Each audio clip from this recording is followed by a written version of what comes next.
Hey, I'm a little bit late, but happy Valentine's Day. I brought you all a bouquet of fiber. We didn't have a show last week, but it's Valentine's Day, and I couldn't come up with a better introduction than that. Welcome to Connect This. I'm Chris Mitchell with the Institute for Local Self-Reliance. We got Travis Carter from USI Fiber over there in Minneapolis. How you doing? Good day, my friend. 45 degrees coming up here in a week, so yeah, get your bathing suit ready. Travis, it's the middle of February, and you've been here the whole time. What happened to your Southwest trip? Well, I don't know.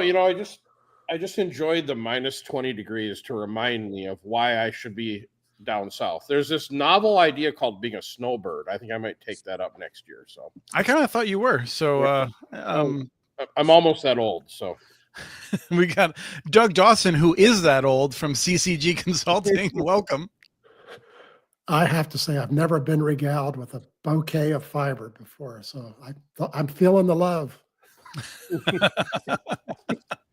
How are things in North Carolina? Well, it was 20 degrees here today too, so yes, we're not escaping it either. So yeah. And then we've got Kim McKinley, who is spending a lot of time in the air between Minneapolis and South Dakota, apparently. How are you doing?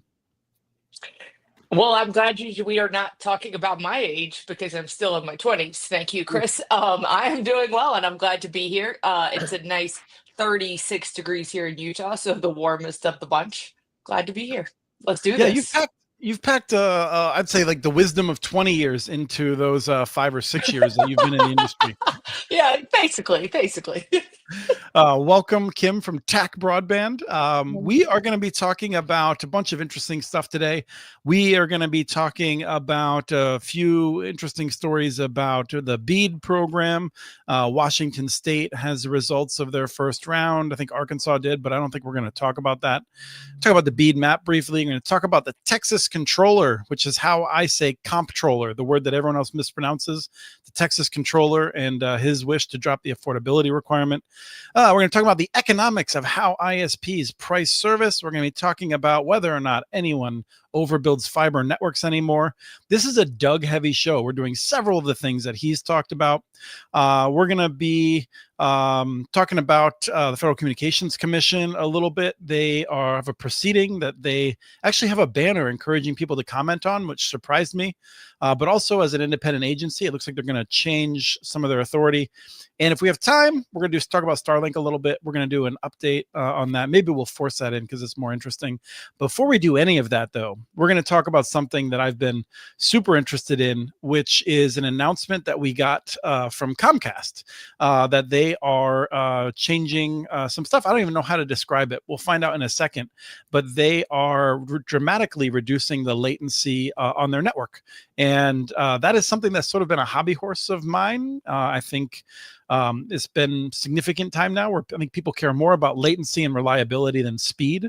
And so we have Jason Livingood joined us from Comcast.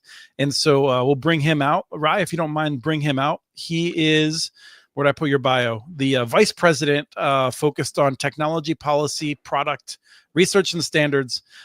You may know him from the international bodies that he participates on to make sure the internet works well. Welcome to the show, Jason. Thanks very much. Happy to be here. Also a renowned biker, if I remember correctly, right? Yeah, exactly. Yeah, but look at all those plants. I mean, and beautiful office. Yeah, I do have some he's got everything going for him. I know. Okay.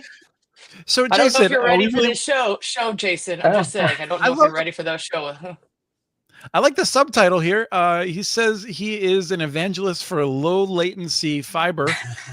Sorry, you're a low latency evangelist. I know that you're interested in Yeah, all it manner of doesn't matter the technology. access medium, in all ways. Right. Comcast has a lot of coax and fiber at this point, I'm sure. Mhm. So Jason, can you just give us a sense of why we're having this conversation? Like, we haven't really talked about buffer bloat that much. I think it may have come up once or twice, but what is the issue that you're addressing here? Yeah, the issue that we're really addressing is what's known as working latency. Sometimes people call it latency under load, or buffer bloat. Apple calls it network responsiveness. And I think, when most people, whether they're engineers or policymakers, talk about latency today, especially in the context of things like BEAD, they're thinking about, okay, BEAD set a 100 millisecond latency threshold. You've got to be under 100 milliseconds to be able to get a BEAD grant, for example. And that is like such a low bar. Anybody should be able to just step over that bar.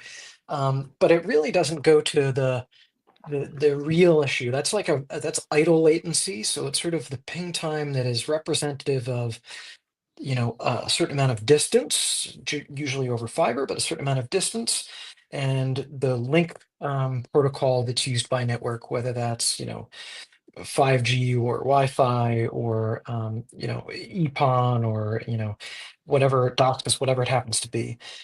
But so if you were to look at wireline ISPs and 5G fixed wireless as an example, those idle latencies are going to be like anywhere between 5 milliseconds and 20 milliseconds. So not a big deal, and everybody focuses on that. Like that's the really important thing. Unfortunately, when your network connection is used under normal working conditions, and you suddenly have file uploads and downloads, and you're requesting little TCP chunks when you're video streaming, Netflix and playing games and whatever, that connection gets exercised to some extent. And when you run that same latency test, that same ping type of a test, while the connection's being used with all the sort of burstiness that we see on a typical connection today, that latency number, which is then a working latency number, can go up to hundreds of milliseconds. And your typical web page, as an example, is going to take multiple round trips for the page to load. And so you might have pages or your mobile apps, these kind of things that take 1.5, 2, 3, 4 seconds to load. And that's a big deal. And we certainly, to make an analogy to like the beginning uh, of of the COVID pandemic, when people initially started working from home and these kind of things, we would talk to people, and I would talk to people in lots of other venues, not just through Comcast, but talk to them about their connection. They would have a 1 gig connection, so no shortage of bandwidth, and they still had terrible Zoom or Teams or other kind of real-time communications. And part of the reason for that is because of this, latency, working latency issue, and Right. called buffer bloat in many cases. And that's what we've been focused on fixing for a long, long time. Yeah. So one way for people who are a little bit not latency obsessed is to understand is that if you're downloading a big file, if I'm updating a video game or a phone or something like that, the latency doesn't really matter that much. You might be maxing out getting 800 megabits a second and really really getting a good connection. And then you go to a website, and to do that, you're actually sending out, like, you're getting a recipe from the website, and you're trying to load 100 different resources, many of them on different websites. And so their latency can really be an issue because you have all these different requests going out, and then it comes back and it gets reassembled in your browser. And so I'm actually fascinated. I don't know if we'll go into this, but I feel like when we talk about this, Jason, are we still literally dealing with a situation where my understanding is 20 years ago, people were making these routers and they are advertising that they had basically more memory in the buffers, and that actually resulted in lower performance. And that's sort of the classic buffer bloat. Is that literally the problem, or is it much greater than that? Well, it's now, I think, a lot more, intricate than that. But that was an initial problem where, I remember when DOCSIS 3 first came out with channel bonding, and people were talking about doing like 100 megabit per second cross-country speed tests. And the way to, hit the numbers was make the buffer really big so you never, you didn't drop any packets and these kind of things. And yeah, that's not very effective anymore. And one of the problems is, it, it goes down to really at this level, like congestion control algorithms. And so today, you have a lot of those algorithms that run in home routers, and run in ISP access network gear, for example. And when you have flows that are those uploads and downloads, your Call of Duty, update, your Mac OS update, while you're also trying to do a video conference like this, the file transfer tends to win out in a lot of cases, and the real-time traffic suffers. And so there are a bunch of techniques. Active queue management is a term you'll hear. So there's active queue managers like FQCoddle and Cake and Pi, and I think somebody obviously likes desserts there. But that help to improve this so that there's better fairness. And I think in the past, and I'll sort of up-level this a second. In the past, a lot of people thought that the way to solve this was either through bandwidth or through a higher priority. And you even see that reflected in net neutrality discussions of you can't prioritize traffic and everything has to be best efforts. But that was in a world where bandwidth was scarce. And the world that we're in today, increasingly so, but I would say by and large, is one where bandwidth is abundant and bandwidth is not the constraint for what we're doing. And this conference is a great example. I'm not using my connection that has 1.2 gigabits per second of connectivity to the internet. I'm maybe using 25 megabits per second, right? And because there's not contention for limited bandwidth, prioritization doesn't matter. I could prioritize this call, makes no difference because I don't have a shortage of bandwidth. And so this is sort of what I call the post-gigabit era, where bandwidth is not the constraint anymore, and you have these other factors, where it's real time. And to say one other thing, I think that shifting in the design of the internet is focusing on bandwidth and capacity. All of the examples for many, many years that ISPs gave were how long does it take to transfer a file and this, that, and the other thing. People aren't super sensitive to that. I mean, my son, when he has a PlayStation update, like that takes a long time, and he's not super sensitive to like, does it take 2 minutes or 3 minutes, right? He's playing a game right now. And so I think we're seeing this shift of sort of like a file transfer centric internet, and CDNs played a role to support that, into a real-time, always on internet where these other aspects of performance like latency and reliability are more important or as important as bandwidth is. So that's a long way to answer your question. Sorry. I want to open it up to I have a Doug. question. Go ahead, Kim. Yeah. I was gonna go with the technical Oh, people well, first, but go for it. but no, I just want to know from your perspective, Jason, when did you think that conversation started changing about bandwidth and versus latency and such? Because it is a conversation that's been going on for a long time, and you're starting to see a little bit of a pivot. But from your perspective, it would be interesting. Well, I know, years ago we did some research with Nick Feimster, who when he was at, I think originally at Princeton, and now he's and Georgia Tech before that. Now he's at University of Chicago, and he did some interesting studies with us where there were two things. One, if you gave somebody unlimited bandwidth, like uncapped their modem configuration, did they actually use more? What was their sort of natural usage limit, right? And I'll give a current example of that in a second. And the second was more recent stuff that we weren't directly involved in, but I read his research where it was like, once you go above some, I think it was like 400 or 500 megabits per second, the bottleneck is in your house. It's in the Wi-Fi network. It's not the access network or anything northbound. So those were sort of early indicators. And I think more recently it's, with the ubiquitous availability in a lot of areas of fiber to the home services, of people having really multi-hundred megabit per second services commonly available over, wireline or wireless services, people still see that they're having performance problems. They're like, wait a second, it's not bandwidth. Like I have all this bandwidth. It's, so what is it? And so I think that's brought into the mainstream to a certain extent. And the one story I wanted to come back to for an example was I was at an IETF meeting, Internet Engineering Task Force meeting, a little while ago. I go to them all the time, but they always have 100 gig redundant, connections out to the internet. And so I went and talked to the NOC and was like, so what did people use? Because at peak hour, we had 1,000 engineers with their devices, in the plenary and working group sessions and all doing stuff. Many of them, because the remote work tools also, sort of in a web-based conference. And I think the total for the 1,000 people was like 896 megabits per second at peak. I was like, wow, even 1,000 of these super smart engineers at peak hour, during the conference aren't using a gig. So I think a bunch of those things, but to answer your question really simply, people now have access to a lot of these super high speeds and they're still not having, perfect internet. And so they wonder why. Doug or Travis, you want to go first? Jump in. Yeah, I'll go.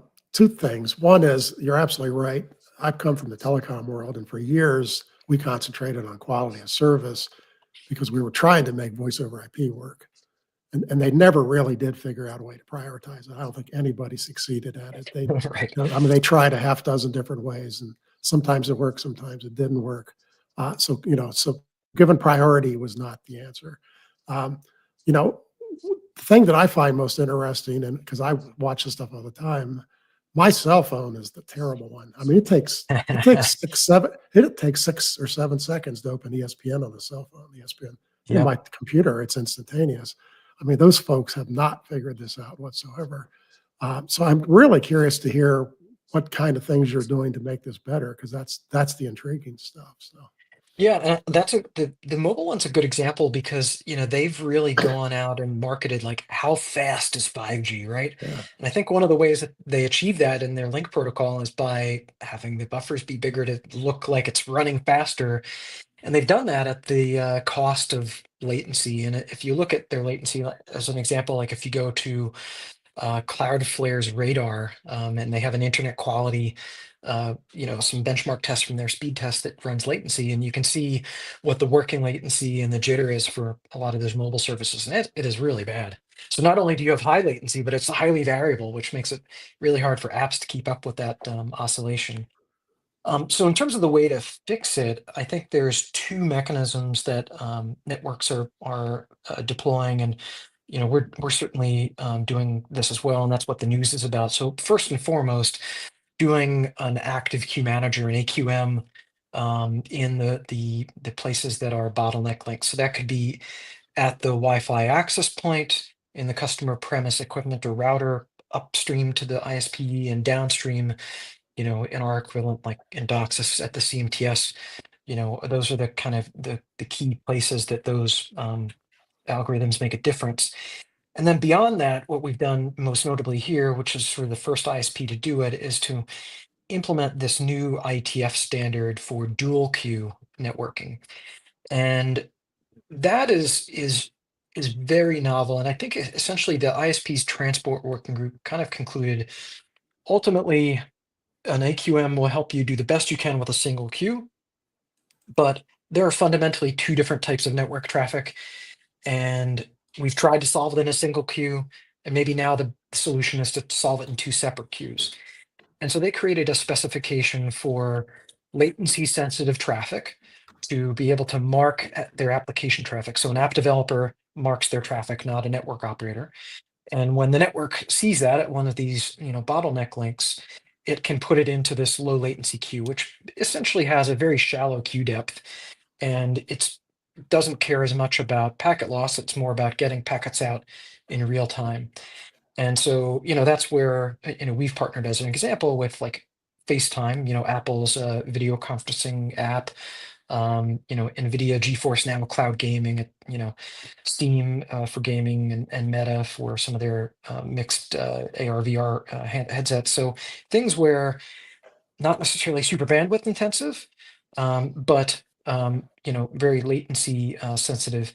And notably with these two queues, they share the same total bandwidth and they share the same best efforts priority. So they're not getting anything more or less.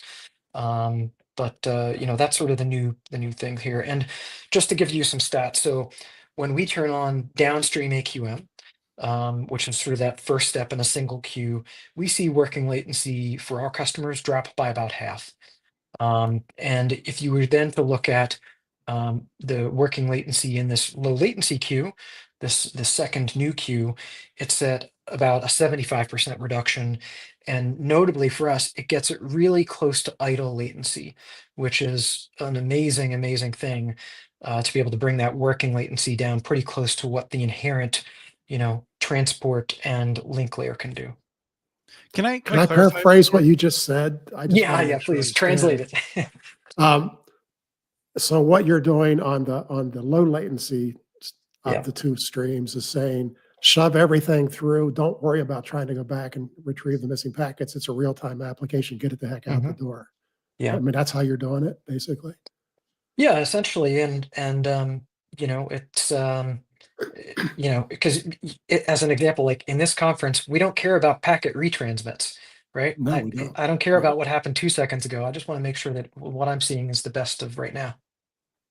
Right. So I wanted to clarify before Travis jumps in, and then also Travis, you can correct me too if I'm wrong. But the issue that for people to be aware is that you can imagine between me and wherever I'm going, there's multiple queues, and if those queues are what I would say too large, then you actually have a slowdown because everyone's waiting to get through the queue, and if you have a Right. shorter queue, then you can make sure that everything is not being artificially delayed in the network. Now, the thing is that like if you have to start dropping packets, depending on what your algorithm is to figure out which packets to drop, if you have some entity that is just flooding it with packets because it has so much information is trying to get out there, then it will generally get through, while something that's more sensitive to drop packets will keep losing out basically. So you're trying to adjust for that, right? Yeah, and the other thing that happens, and I didn't mention it because it gets even nerdier still, is that Oh, no, there you are came to the other right show for that. there are other marks like congestion experienced marks that can go back in the ECN header and allows the sender to adjust its send rate much, much more rapidly than waiting for packet drops, and it won't back off its rate exponentially. So in a way, think about it as like the control loop is much tighter between sender and receiver, and so they can react much more quickly and adaptively to what's happening in the moment, and it doesn't take multiple round trips for these reactions to occur. Travis, I want to make sure you get a chance to go. There's so much that we want to follow up on, but we're already getting tight on time. Don't let me speed you through it though, Travis. I'm just making sure everyone else knows we're not going to go much longer after that. I just find it interesting, and I think people need to appreciate the number and the size of network that Jason is dealing with. I mean, when you've got 32 million subscribers, some of the things that we're talking about are certainly challenges. I mean, newer fiber networks with deep packets and proper peering and things like that. We don't see that as much because I think the observation of there being more bandwidth than need now is absolutely true. But when you've got 50, 60,000 subscribers, that's a little bit different than 32 million. So I commend the good work you're doing, sir, because that is quite an undertaking you're all doing. Yeah, and I think it's also important to point out, Christopher, also like these buffers, this sort of latency problem can exist on any type of network, and even fiber to the home networks. That often that home network inside the user's house is the primary, point of performance issues. So there are these buffers all over to fix. Oh yeah, it's crazy because in our world, people will buy these really inexpensive switches that'll have very little packet buffers in it, and they'll wonder why they get latency. I'm like, the switch was $300. What do you expect? Yeah. So we did have one question which I just want to throw out, which is I think so. Takey McTaker asks actual capacity of gigabit closer to 600 megabits with the overheads. My impression was it was in the 800s. You give us a sense. I was going to say more like 940 to 960, maybe. Yeah. But it depends. There are a lot of factors. What kind of Ethernet it is, if it's full duplex port and all these kind of things. So we're not losing that much. Not a third. That's good. No, Yeah, it's no, 940 to 960. Oh, that's what I've seen Yeah. everywhere. Yeah. Yeah. And that's where I assume when we see like CenturyLink or Lumen now, for Yeah. instance, advertising 940, like they're delivering a gigabit, but they're trying not to get busted by Sure. some Although overzealous speed tester. I will say though, for the person that asked the question, I mean, sometimes you'll run up against the packet per second capabilities of the network interface or the CPU in the CPE itself or the access point. So, we've certainly seen that where, I think it goes back to, Travis's point. People have really old CPE and it can't keep up with, the higher speeds of a lot of the newer ISPs. So I'll say that I am someone who, and in part based on your recommendation in the past, Jason, I had purchased my own home Comcast router, and then when you came out with the mid split, I went to the Comcast provided one, and it Yeah. was remarkable. It was, I talked about how it was pretty easy to set up and very good. I kind of wonder if also the other thing is people get confused when you hear about a wireless router that can do like multi-gigabit, but they don't understand necessarily that that's in aggregate, not necessarily per device. Oh yeah, yeah, and worth pointing out, the only application that needs a gigabit per second is a speed test. There's like no real user application, right? So yeah. As someone who sometimes uploads multi-gigabit files to clients, Oh, okay, I all really right. like Well, to go to bed. you're the 0.01%. It is true. But there's Yeah. always that person, Jason. We know that person who's Chris is like, that on you don't need a every gig. topic? Yeah, no. Every single topic, Chris takes the 0.001%. So don't worry. He's that guy. He's that guy. No, I think Jason knows. He's seen me in action a little bit. Jason, I appreciate you coming on. I'm really, I'm excited to see what goes on. Like I don't think that we can always solve different policy fights with better technology, but it is great to see that like some policy fights hopefully will be resolved with, technology that can make sure we all win. And so this Yeah. seems like it's moving in that direction. Yeah, I think it is. And, worth pointing out, in contrast to things like 5G network slicing, this IETF standard is completely open. The way you use it is exactly the same across ISPs. There's no proprietary APIs.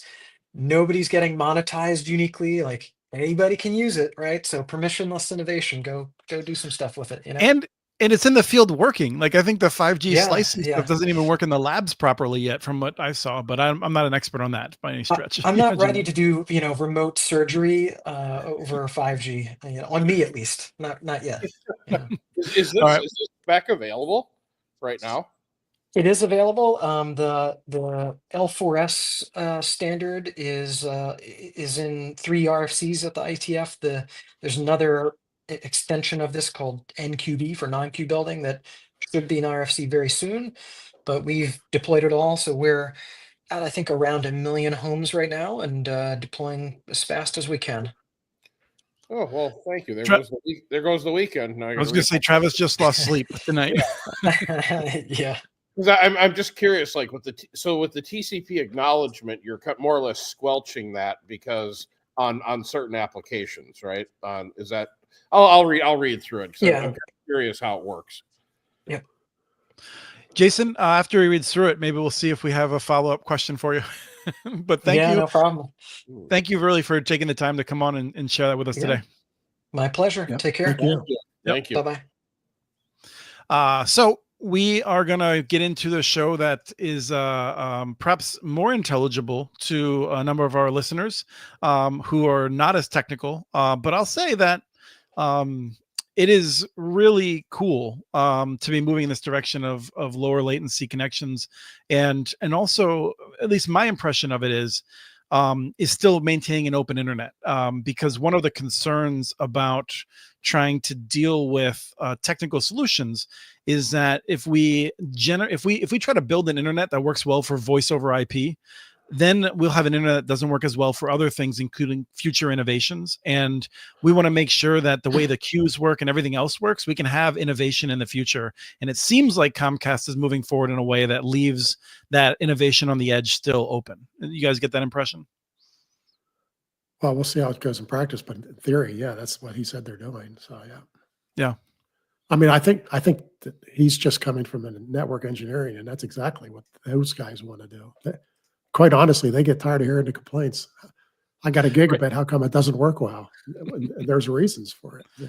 So. Yeah, no, I've talked to people who are in the space but not very technical, and they were like, I thought I would see a performance boost moving from Comcast on, like having a 1200 by 40 connection from Comcast and moving to a gigabit symmetrical, and they found that they have less performance because that provider, in this case, a national company, that, and I've heard this from multiple people, that I think its network management is subpar within its own network. Yeah, that's not a national company that you own stock in, is it? No, I don't. I think I might be clear of all those entanglements now, but we'll see. Right. I wanted to talk about BEAD a little bit, and Travis, do you want to weigh in on that before we move on? No. It was interesting. So I just came back. I was reading the IETF article. So sorry. I'm paying attention now. I want to talk about BEAD briefly in 3 different subjects. One is that Washington State had round 1 results, 307 applications for service. So I don't know how many different entities applied, but 77% of the BEAD eligible locations had at least one bid. And I think that's heartening, although that's 23, 1 out of 4 then did not have a bid, which Doug had been predicting significant numbers of no bid. I actually saw that as disappointing. So yeah, go ahead. No, is this good or bad according to you? I was wondering, Chris. According to me, this is bad because nobody wanted those places. They're probably the hardest to serve them. Yeah. Half of the locations had 2 or more bids. So it means half of the locations have 1 or 0 bids. Right. But the 0 bid places nobody wanted. And so they have their work cut out for them. Louisiana got it all done in 1 round. So that's a pretty big difference. I found when I saw that, I went, oh crap, is my reaction. Why do you think that happened? I mean, do you think it's because of the tedious process of the BEAD application, or do you think that people just don't want the locations? Or a couple is, you just hit on 2 of them. Part of it is the BEAD map is a mess. There's places where it's just little pockets that don't make any sense to go serve. So nobody wants those because you can't put together a thing. The other is there has to be an ISP somewhat nearby who wants to do it. A lot of these places, there's the 2 or 3 guys who are there go, I don't want to do this. And then no one else is going to do it. You almost have to have a nearby network. So they're going to have their work cut out for them. Well, in this case, I bet they're going to do a whole lot of satellite. I mean, that's going to be their result of this. What they'll do now is they're going to start trying to talk the ones who filed into picking up more areas, and they might do some of it. So also, I would say, imagine if Travis encouraged me to build a network and Travis got to name it. And so you have the Mitchell-Lennon network being built. And I am surrounded by locations I might think are interesting, but I only have the capacity to do some of them, right? I can't do all of the ones around me. And so presumably some of these ISPs are trying to be aggressive, but they also have real limits in their ability to just operate when they are in the rural areas near other locations. I could have swore you would have named it the Woodrow Wilson network, but that's just you're right. Maybe that's a misleading of Travis. No, we've called it MitchellNet for the last 5 years. MitchellNet has as many users hooked up to it as BEAD does. So. I have hundreds of devices. They're just all in my house. MitchellNet hooked up his garage, so MitchellNet is beating BEAD right now. Yeah. But I do have one last observation to Kim's question. The Washington grant application was probably the easiest BEAD application in the country. So it's not the actual application was a piece of cake. So that didn't drive people away. So and I'm wondering if that some people didn't bid because they thought other people were going to bid in the area because there was a local ISP who didn't do it, and there was this like little gamifying it, and it just didn't play out. I mean, you never know. Yeah, people could show up for the second round. It's possible. Yeah, you never know. Well, I presume that now the office is trying to make sure that they have. They're talking with different entities to try to make sure that all the areas are covered, right? Yeah. Okay, Doug, you're making this claim. I find very hard to believe. The BEAD map still has errors. I'm pretty sure that we spent $50 million for that not to be the case. Oh no, it was more than 50, wasn't it, Travis? How much total did we spend? I mean, when you cheap out on something, you get cheap results, guy. Buy cheap, buy twice, right? Right. I mean, the problem with the maps is really simple to explain. All the states had a map challenge, and the map challenge rules were so preposterous that nobody actually challenged anything meaningful.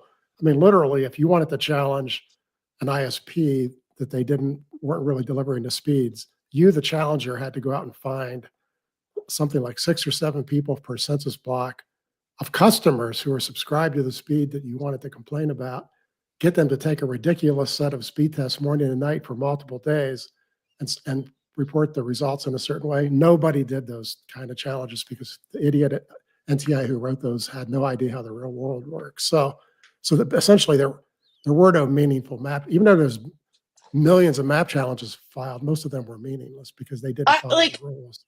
Yeah. I live in this space, and there would be no way in No HE way. double hockey sticks that I would even Right. go to those links No, to care.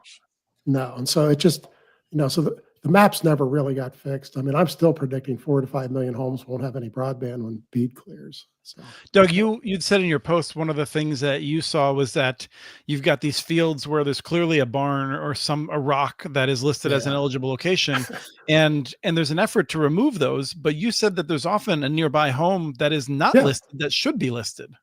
No, we assume that that's a misplaced dot for that nearby home. And so right now the NTIA said, please go and take off all those nonsense locations. They're going, wait, but they won't let you add back the ones that belong there.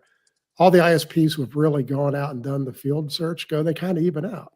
And so nobody's going to want to take those off. I mean, the other issue is a lot of those places that look like they don't need it do need it. Nowadays, farmers want broadband to every remote location. They want to buy broadband to the corn dryer. They want to buy broadband to the silo. They actually want to buy 6 broadbands. And so those are real. It turns out that 5 years ago that wasn't true, but all of a sudden it's true. They should hire me and MitchellNet to just wire their property better, because they shouldn't have someone else serving multiple locations.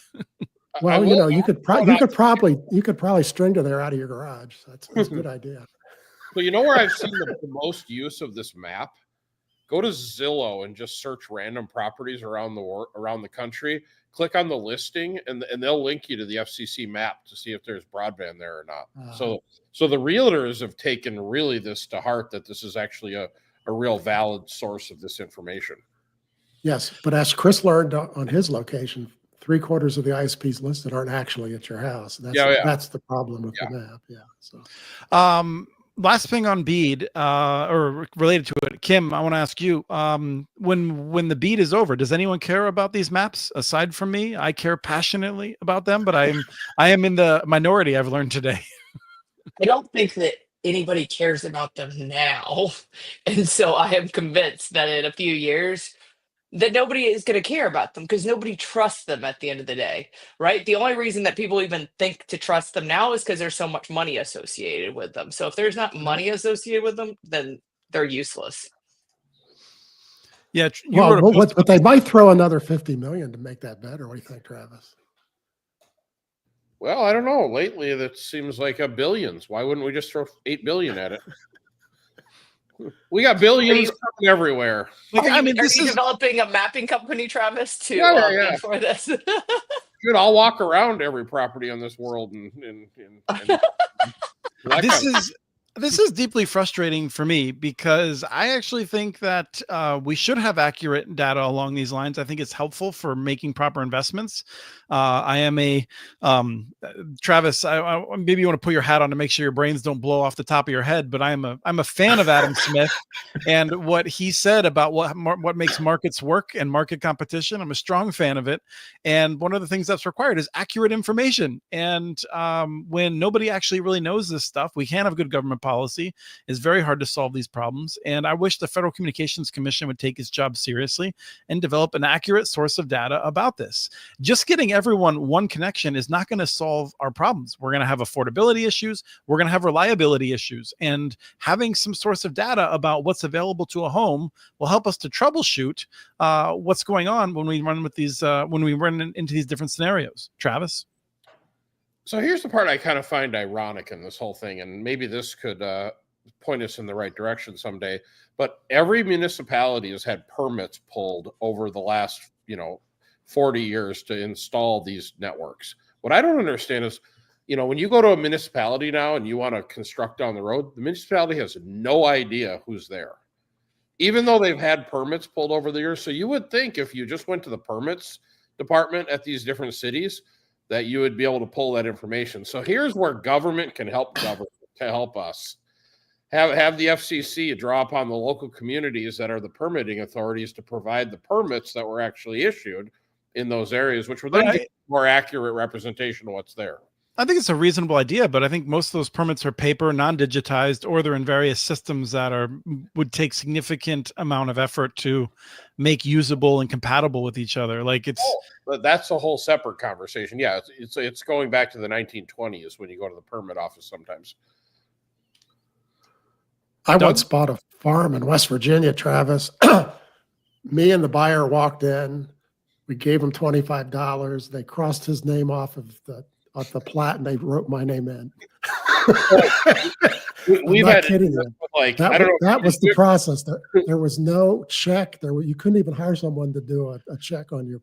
That book was the keeper of the world. It was great. Did you ever have that at Utopia, Kim? Sometimes we have to go down and you go back into this dark room that smells like musty old books. You open these big, looks like these old ledgers from back in the old days, and you try to find the piece of paper that actually has the authority if there's right of way or not. Yeah. Mr. Mitchell, you are correct. There's very antiquated systems there. Does anybody on this call really think that these maps are going to be supported and updated in the next 10 years? No, I don't think they will be, but I think it's a miss. I think this is one of those things that government core functions should be providing accurate information about a number of these things, in part because future programs will need a database. I mean, we've delayed for millions of people internet access for years because we didn't know where it was. And I frankly think that we're going to be needing to do that again and again. Doug? I want Mike McCarthy asked a question in the chat, the comments about, is there one source where you can see all the federal money that's been given out? Kinda. You have to kind of work at it. The FCC actually has maps for most of it, but there's not one giant master map. But you actually, with a little digging, you can find all that. So, yeah.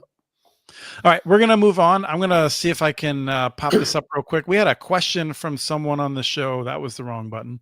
But you can all look at each other while I get this going. We had a question about why prices are the way that they are. And so I popped up Sherwood Broadband, which is actually the focus of it, where they have these prices, and you've got like $30 a month for 100 megabits, which is a very low price nationally. We see very few prices that low, and you get your 100 megabits. Now, to get a gig, you got to pay $60 a month. And the person was saying the cost of delivering a gig versus the cost of delivering, 1/10 of that is basically the same. Why the big difference in costs? Anyone? Bueller? One is, it's the only way to make this financially work. So it's really based on, I need the revenue stream. People are willing to pay more for the higher speeds, and so I have to take advantage of that. That's just like people are willing to pay more to sit in a business class seat in an airplane. So it's the same concept. Does it cost more? Virtually not anymore. I mean, we're talking pennies of difference of cost at most, right? So. Yeah, no, you're right, Doug. I mean, a bicycle will get you to the gas station just as well as a car, as Toyota, as well as a Ferrari. It's just, how do you want to get there? And really the only thing that the higher speeds give you is what you've alluded to over the years, Chris, is convenience when you need it. The ability to install, upload, and whatnot. And you could argue for that period of time, there is a little bit of incremental cost, but to make the financial model work, human beings like choices. Kim probably knows this from a marketing standpoint. They like it. They like three choices. They just do. And so you give them the low cost, the medium, and the high, and you're going to get your nice mix of customers across there. The thing is that people in this industry think that the consumers understand speed. They don't. What we've trained them is to understand that they don't want the base model and they might not need the highest end model. So they Mm. usually pick the one in the middle, whatever that is. And doesn't mean they need it, doesn't mean they don't need it. It's just what we've trained consumers Yep. to do. Go to a car lot. The middle option always sells. And then, quite frankly, to Doug's point, it's the only way to make the financial model work. Right. That's what I think, my impression is someone on the outside who, for whom MitchellNet is just either a dream or a nightmare, depending on what I'm focused on. And that's you're trying to figure out how to make the numbers work. In this case, Sherwood is trying to figure out how to make the numbers work while keeping a very affordable option for a combination likely of low income families, of seniors on fixed income, and others that they want to make sure can still afford a decent service. And so they haven't raised that lowest tier, but they're hoping that people are going to take the higher tier, which will better cover their costs and allow them to invest in the future.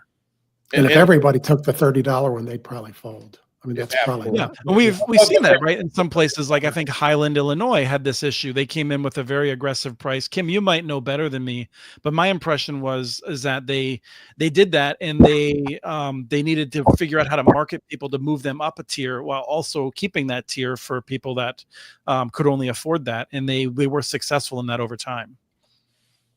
That's a hard one. That's a hard thing to do if your internet works, right? To move people to a higher speed, because you hear this all the time. Well, it works. Why do I need more? Well, that's when our model is changing. And so to do that, that's actually really impressive, because most of those systems actually had their lower quality is just as good too.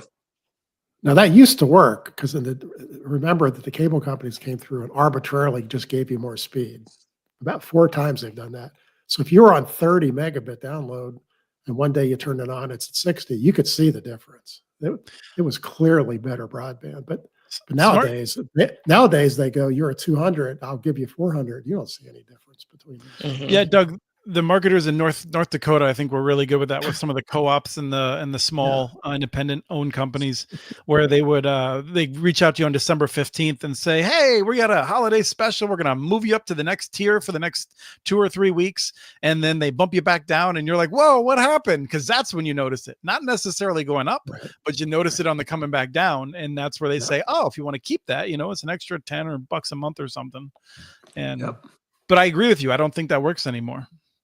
I think we got to raise prices though, because otherwise Travis can't afford a hat. So, well, but the other thing you gotta appreciate is the amount of hours people use on the internet nowadays. Yeah. And a lot of people are like, for $50 a month, that's pretty cheap for the amount I'm using it. Mm-hmm. So they, the average American uses the internet 7.6 hours a day. That's a lot. You factor that. Internet's pretty cheap. As far that's as a lot of TikTok scrolling, Doug. That's a lot of TikTok scrolling. I think teenagers is like 17 hours a week. So it's 2-3 hours. No, that's the average. But the younger you are, the higher that number is. Yes. The other thing that is related to that has jumped out of my head. So I'm not going to try and find it. I'm just going to move on. Doug, do people overbuild fiber networks now? They do. A third of all 30% of all the networks built last year were overbuilding other fiber networks. I'm really curious to see if Travis has done that. Did they used to overbuild fiber networks? 10 years ago, nobody did it. So nobody. We've been doing financially, it didn't seem to make any sense. It's like, if I'm the second, there's a cable company there, there's a fiber company there. What the heck am I going to do in that neighborhood? That used to be it may depend on the reputation, but Travis, would it be correct to say that actually you were the first fiber network, you got overbuilt, but now you're going into neighborhoods where there is a fiber network because they moved faster than you? Yeah, so 70% of the areas we build in have a fiber provider already. And is your performance financially about the same as the other neighborhoods? Yeah, it doesn't really change. Really? So you're taking people away from the fiber guy too. Yeah, because it's not just, that's the thing, is you got to really, people understand fiber to fiber. Not all fiber is the same. They think it is, but here the big push is a lot of people want to get rid of the aerial network in their backyard And so if they install us underground, they can get rid of their old coax cable and their telco cable. And for these small backyards, you now see the sky again. So they used really thick cables. That's back a in the very day. cool selling point. I like well, that. I mean, and then the other thing is what the problem with these PON networks is they put out in the corner, they'll put a cabinet. Well, when the power goes out, they're dead. And so what we run into all kinds of opportunity where. Wait a minute, sorry, Travis. How a PON shouldn't have any power in the cabinet anyway? How is that? They put the OLTs inside cabinets on the streets. So when the power goes out, the network's down. But we're still up and running. It seems like it takes away all the benefits of having a PON if you have active stuff in the field like that. Well, but the small guys don't do that, Chris, but the guys who build in whole metros like, Lumen, they have to put them out in the field. Yeah, that's the problem. Yeah. I mean, so they have huge buildings like Travis. I mean, I've been to your facilities. CenturyLink has a giant building, right there on Fairview and Randolph so. And I'm surprised that couldn't serve every household, for 5 miles with a PON. Yeah, no, I don't know if they're fiber carved or what. But it ends up if you move those out, you save a lot of fibers. That's the issue. You save fibers. Yeah. Not all these networks are necessarily built by network engineers. They're built by financial people, and wherever they can save, they will try to save. Right. And what you're basically saying is, Travis, you offer a value add that is not speed, and I think that's what a lot of ISPs don't get, is that you're offering value adds to consumers that other ISPs haven't thought about doing, because it's more of a custom service. And you have the customer service, and then ironically, this show is interesting. If you have the lowest latency, highest performing network in the area, that matters to people.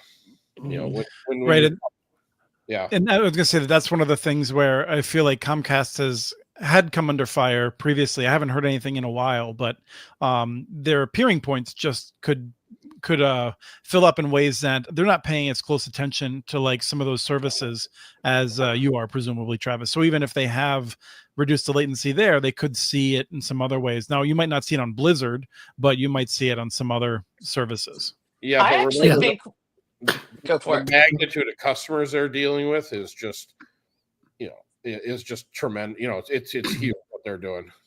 Kim?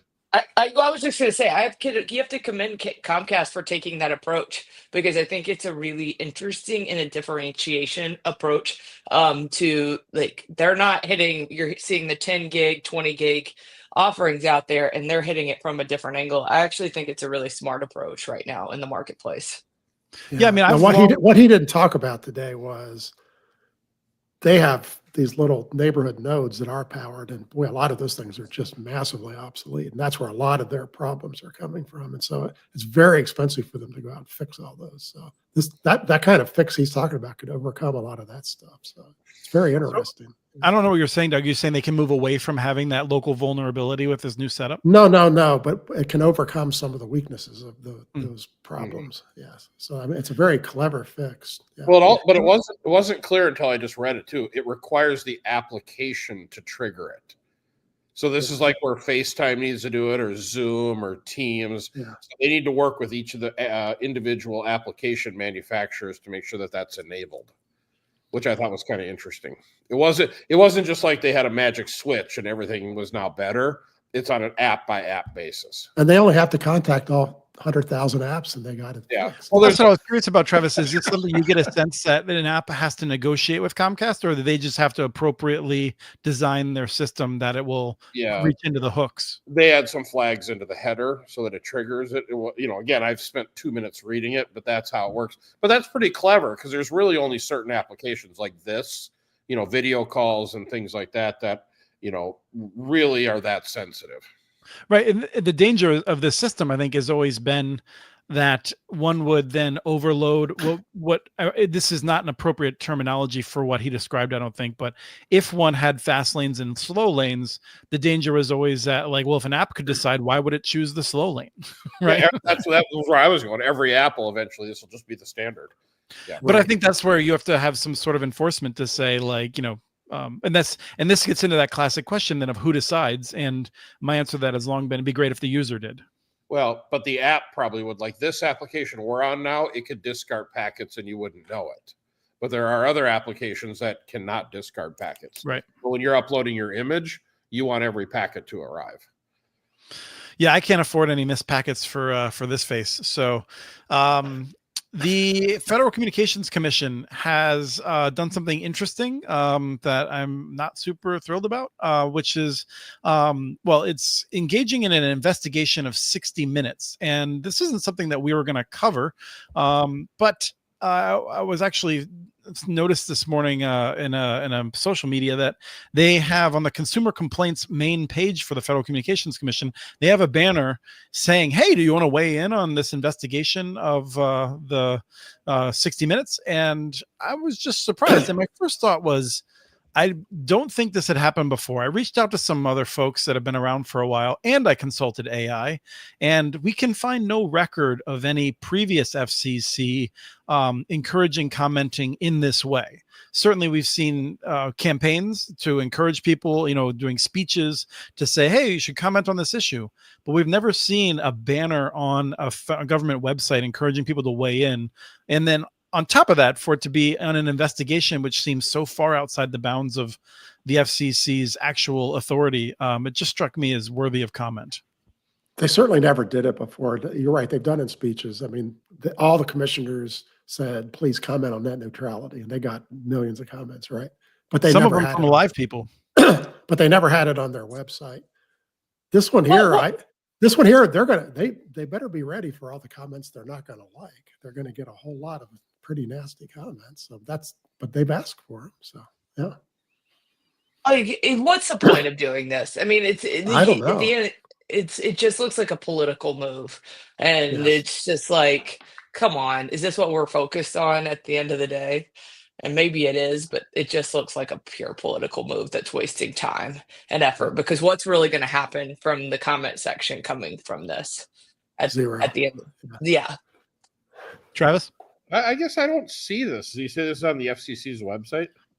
It's on the consumer complaints website from the FCC. Okay, got it. And I was kind of curious if it would go down, if it got, like over time, if there would be some sort of discussion. I mean, for me, it just seems like, I don't know, the FCC has thousands of employees. I have complaints about the FCC here, and then almost always it's with the leadership of the 5 people who are in charge of it. I just feel like there's probably whoever put this up may have been even cringing just to be like, what are we doing here, at this point? Like, and this gets into the larger point that I did want to talk about, which is the Federal Communications Commission is an independent agency. There's a history of these things in the federal government. I would say that this is a part of the reason that we've separated out the powers of a king from the powers of a president, is that the president gets to choose his or her team. And then there's certain rules that they can't just fire some people, cabinet officials, and they can fire cabinet officials. They can't fire the independent heads of some of these agencies, such as the one that Travis cares the most about, the Federal Reserve Board.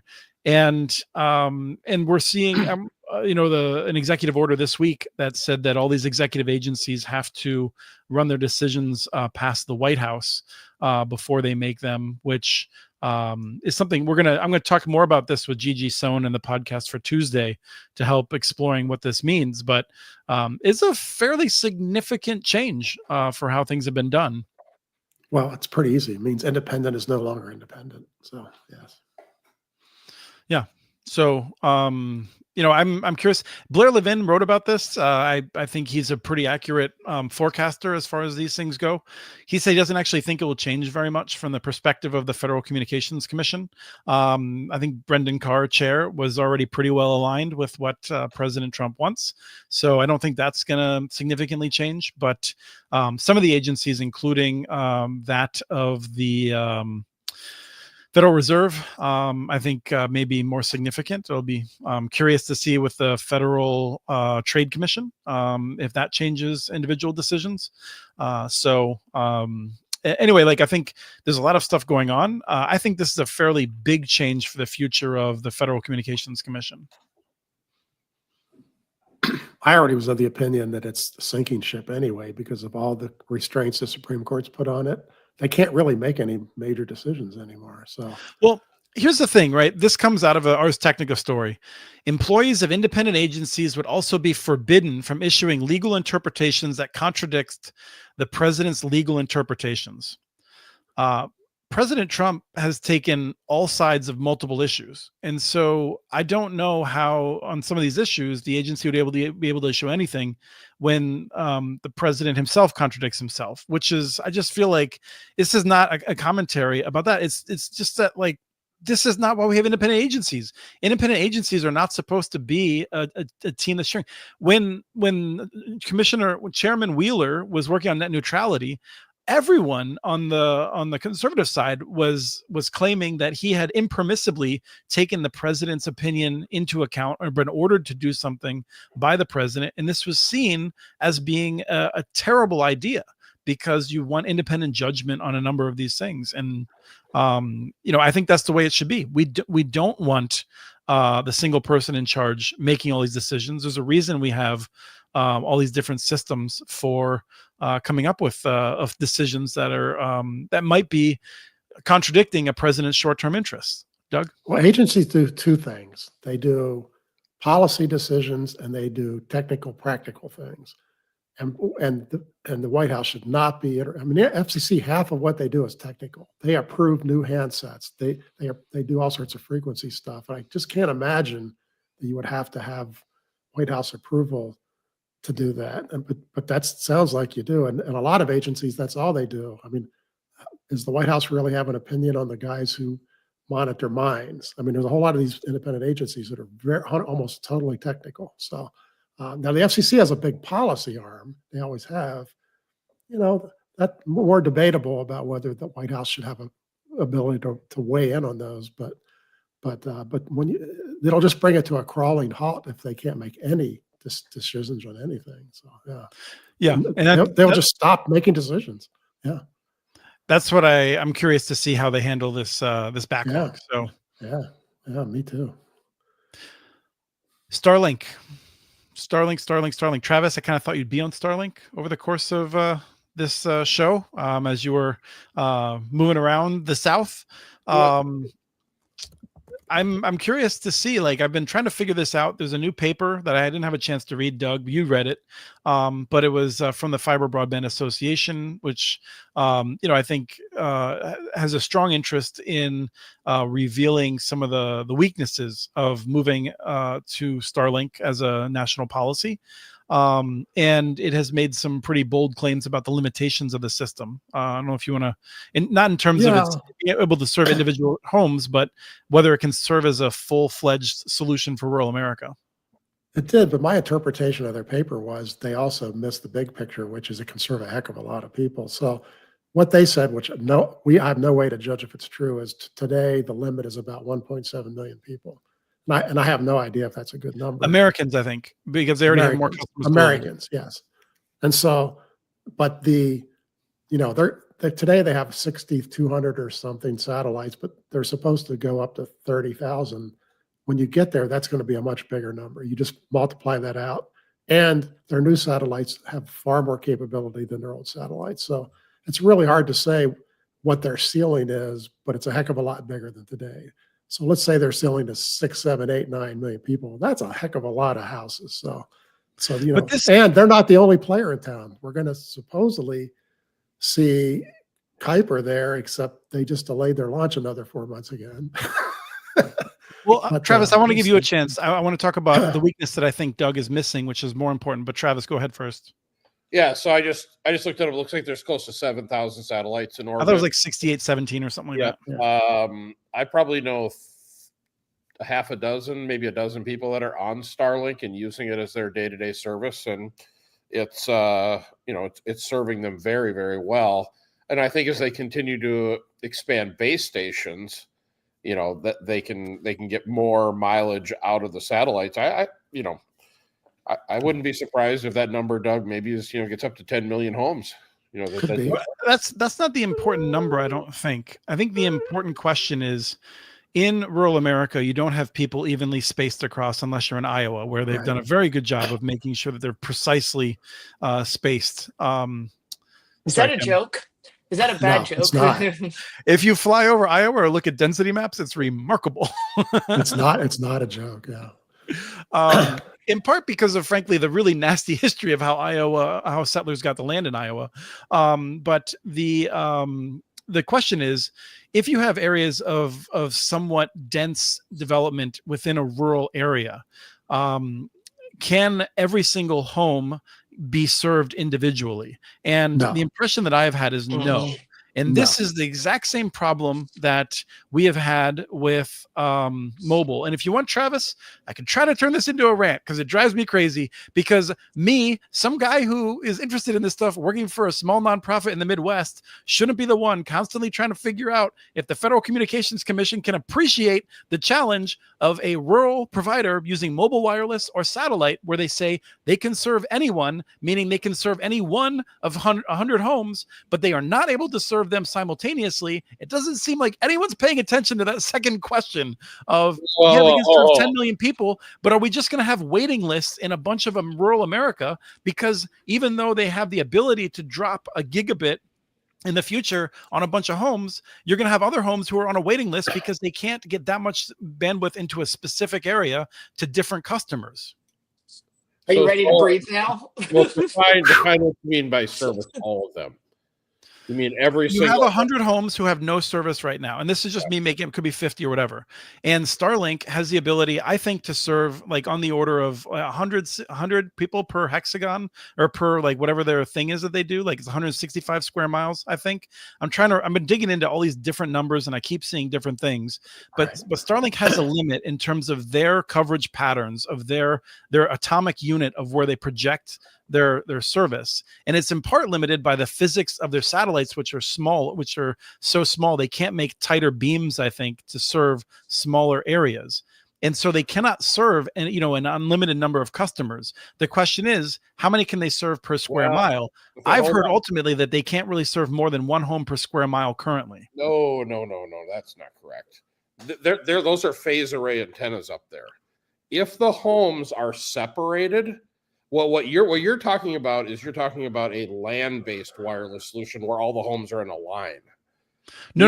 I'm talking about general constraints in terms of spectrum to have enough to serve all of the homes in an area. When you could serve any one home or any 3 homes simultaneously, regardless of their layout, the simple fact is they don't have enough capacity within the number of transient satellites or within the local tower for mobile wireless. And we know that's true because they've started reinstituting wait lists in a few areas again. So they do have a limitation. It's ground station limitations.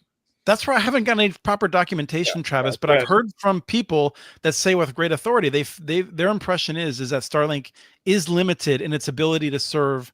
At some point, it cannot serve more homes in a given area, right? This is why they don't serve cities, right? Obviously, that's the extreme case. But there's some point between a rural area and a city of density where they're no longer able to add one more customer to that region of space. It's very difficult to get a Starlink base station in a city. I don't think that's what it is.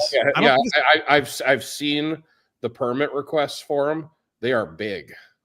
No, that may be the case, but so even when Starlink's constellation is finished, any given city will probably be able to see a maximum of 6 or 7 satellites at a time.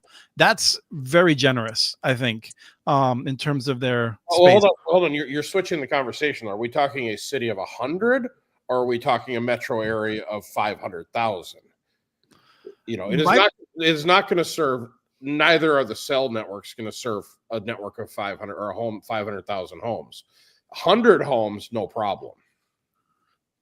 So where is the line is my question. Is it 150 homes? Starlink has a grid pattern, right? I forget what it's called right now. It's not hexagons. They use a different shape, right? We would have to pull the spectrum licenses that they hold to determine that. And when their heavy lift boosters go up with the big satellites, that will go up exponentially. No, Starlink is a good solution for rural America. No one's disputing that. My question is will they be able to serve? You're saying that you feel there is no limitation on their ability to serve X number of homes in a rural area. They have a huge advantage over the terrestrial-based wireless providers because they're in the air. They're looking down, and it's all phased arrays. So if there's enough separation between them, which there is in rural communities, and they have enough base stations that they can permit and get fiber connectivity to, most of these rural areas should be well served by them. Now, again, we have to choose our number, and again, the beauty of rural and farms is there is that separation. The worst, but there are pockets where there's not that separation. That's my point is that it's actually really oddly dispersed in that you suddenly have areas, perhaps cult areas, where you have people that have built out homes. Maybe on the next show we should pull up some maps of some of these areas and just theorize based on the frequency they have. You can kind of theorize what the maximum capacity would be. Kim, who are you skeptical about more? Did you say cult areas? First of all, have you ever taken a helicopter trip over? He's trying to take the show off over the hill here. Yes. Yeah, I mean, just fly in an airplane. You can look down and kind of see the areas that are Starlink eligible. I agree with both of you, but I actually might agree with you a little bit more, Chris. And I don't know if I'm really wanting to say that, but I do think that rural this is a good solution. And I do agree with Travis that I think that you could make it happen to get to all of these people. But how many satellites are we really going to put in the sky? Second of all, and you have to make sure all these rural areas don't have trees or any coverage when you're doing this as well a little bit. So I see where you're both coming from, but I think that there's a middle ground.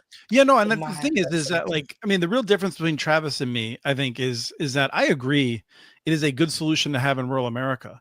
It is not a provider of last resort. And that's where I feel like Travis with a private sector mentality is well, who cares?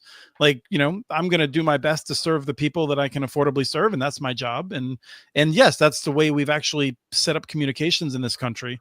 But with a essential service, I don't think we should just leave people who are on the wrong side of a hollow or have nice tree cover in Vermont to say, sorry, you don't have service because you live in a nice area. That's what I'm afraid of. Is hollow a correct grammatical way to say the mountain? No, sorry, holler. It's holler. Holler. Well, I was actually going to say that till the end because I've been collecting the words I didn't know as a high school graduate, and it all started with regale from Doug Dawson, who wins the word of the day. Normally Chris wins them, but regale is my new word today. Thank you. You're welcome. I want to win word of the day once. I have to figure out a big word to use next time. Usually Chris tries to throw these fancy words out that I have to Google, but Doug didn't. Kim, you got to work on your Kim has to work on her hippopotamidal. Oh, come on. Hippopotaquipedalian. There's a ridiculous word that means pertaining to very long words. I used to know what it was. And it's hilarious. But Mitchell, I will leave you with this because this is my theory on networks and the way they will be in the future. Anywhere where there's a fiber provider, all the other networks will excel. So, because the fiber provider will attract all the high volume users and all the low volume users will use the alternate technologies. So I still promote fiber everywhere. I agree with that. We did a show yesterday about financing municipal networks. Gigi Sohn and Sean Gonsalves of ILSR fame had a great little panel. It was a fun show. You can find it at communitynetworks.org. There's a story about that right now. But we're about to wrap up the show. Interesting discussion today. Broke some new territory, not just retreading the old stuff. I think we'll be back in 2 weeks at the same time.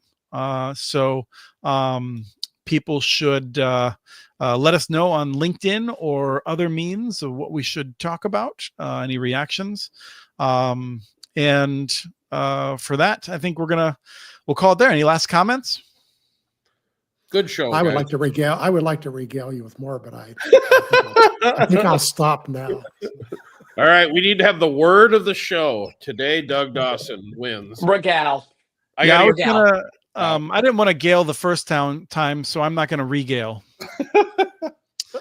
Hope you all have a great weekend, and we'll catch you in 2 weeks on another fun episode of Connect This.